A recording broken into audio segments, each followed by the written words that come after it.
यश और कनक की पहली मुलाकात एक कैफे में हुई। कनक को देखकर यश उसे देखता ही रहा। कनक की वो मुस्कुराहट यश को भा गई थी।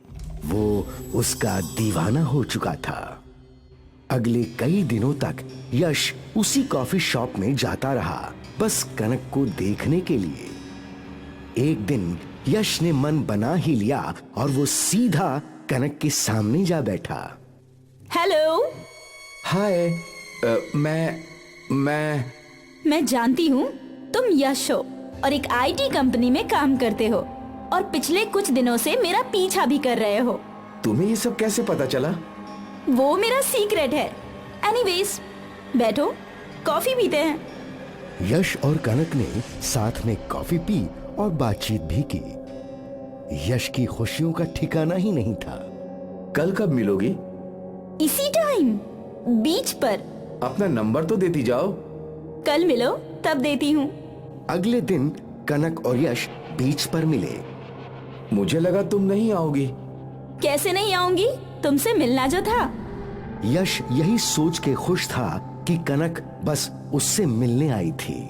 उन लोगों ने काफी समय साथ बिताया और जब शाम के 6:30 बज गए तो कनक के मोबाइल में अलार्म बजा। मुझे अब जाना होगा। इतनी जल्दी? हाँ, वो मेरी फैमिली रिस्ट्रिक्शंस हैं। मेरा बड़ा भाई है। चलो, मैं चलती हूँ।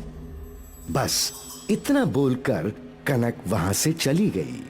अगले दिन वो दोनों कैफे में मिले और आज भी शाम 6:30 बजे अलार्म बजा और कनक वहां से भी निकल गई।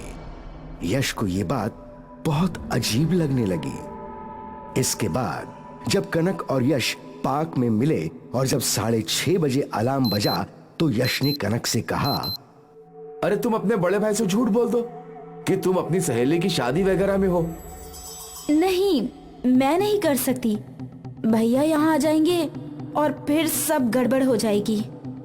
इतना बोलकर कनक वहां से भाग गई। कनक के बर्थडे पर यश आधी रात को उसके घर गया। यश ने बेल बजाई, दरवाजा खुला और वहां कनक खड़ी थी, लड़कों के कपड़ों में। उसकी चाल ढाल बदली हुई थी। हैप्पी बर्थडे कनक। मैं कनक नहीं हूँ। क्या मजाक कर रही हो? बोला ना, मैं कनक नहीं हूँ। अच्छा ठीक है, मुझे एक हग तो दो। यश ने कनक को हग करने की कोशिश की पर कनक ने यश को जोर का तमाचा मारा। कितनी बार बोलूं, मैं कनक नहीं हूँ। कनक नहीं हूँ, कविराज हूँ, उसका बड़ा भाई। कनक का बदला हुआ भाव देखकर यश घबरा गया। मैं जानता हूँ तू मेरी बहन से प्यार करता है और वो भी तुझसे प्यार करती है, पर तुम दोनों कभी एक नहीं हो सकते, कभी नहीं।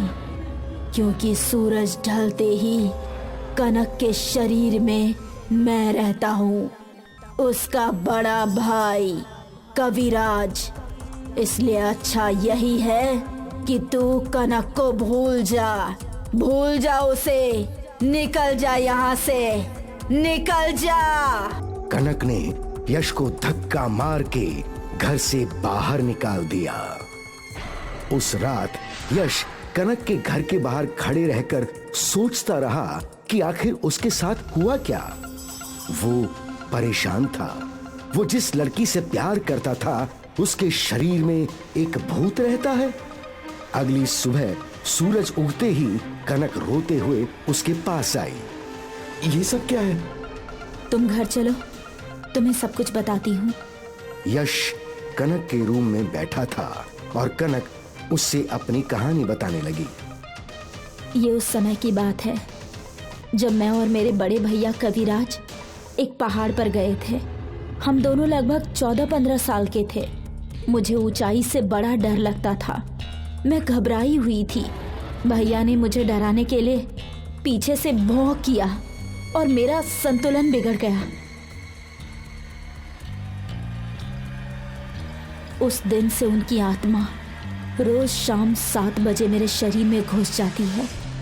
मैं दिन में लड़की की तरह रहती हूँ और रात को लड़के की तरह। मेरे माँ बाप को ये बात पता थी। उन्होंने कई कोशिशें की भैया की आत्मा को मुक्ति दिलाने की, पर कोशिश सफल नहीं हुई। पर इसका कोई अंत तो होगा। अंत है, पर भैया वो मुझे करने नहीं देंगे। पर क्या? पूर्णिमा की रात भैया की आत्मा मेरे शरीर में नहीं घुस सकती। उस रात हमें पुराने मंदिर में जाकर भैया की आत्मा को मुक्ति दिलानी होगी। ये इतना मुश्किल तो नहीं लग रहा। मुश्किल ये है कि भैया उस रात मुझे घर से बाहर जाने ही नहीं देते। इस बार मैं तुम्हें ले जाऊंगा पुराने मंदिर। इस दिन के बाद यश पूर्णिमा का बेसब्री से इंतजार करने लगा। यश ने एक पंडित जी से बात भी कर रखी थी। क्या वो दुष्ट आत्मा कनक को मुझे यहाँ लाने देगी? मुश्किल है, पर नामुमकिन नहीं। ये भोलेनाथ की विभूति है, अघोरियों की तपस्या से सिद्ध। इसके सामने वो दुष्ट शक्ति कुछ नहीं कर पाएगी। ये तुम अपने शरीर पर लगा लेना और उस लड़की के शरीर पर भी। आखिर पूर्णिमा की रात आ ही गई। यश कनक को लेने उसके घर आया, पर जैसे ही उसने कनक को हाथ लगाया, किसी अदृश्य शक्ति ने उसे पटक दिया। कनक चलो चलो चलो मेरे साथ। भैया यही है, वो मुझे नहीं जाने देंगे। तुम जाओ यहाँ से, चले जाओ, मुझे मेरे हाल पे छोड़ दो। यश घर के बाहर गया और कुछ देर बाद यश अपने शरीर पे विभूति लगाकर वापस लौटा। यश ने विभूति कनक के माथे पर भी लगा दी। मुझे पता था ऐसा कुछ होगा, इसीलिए मैंने इसका भी इंतजाम कर लिया था। यश ने कनक को कार में बैठाया और वो कार चलाने लगा। कार के मिरर से कनक को काली शक्ति दिखाई दे रही थी। भैया हमारा पीछा कर रहे हैं। तुम घबराओ मत, वो हमारा कुछ नहीं कर सकते। वो दोनों पुराने मंदिर पहुंच गए और पंडित जी ने दोनों को एक घेरे में बिठा दिया। जैसे जैसे पंडित जी मंत्र पढ़ते जा रहे थे, एक काली शक्ति वहां आसपास घूमने लगी। वो काली शक्ति, उस काली शक्ति ने एक रूप ले लिया। कनक, तुम मुझे मारना चाहती हो? नहीं भैया।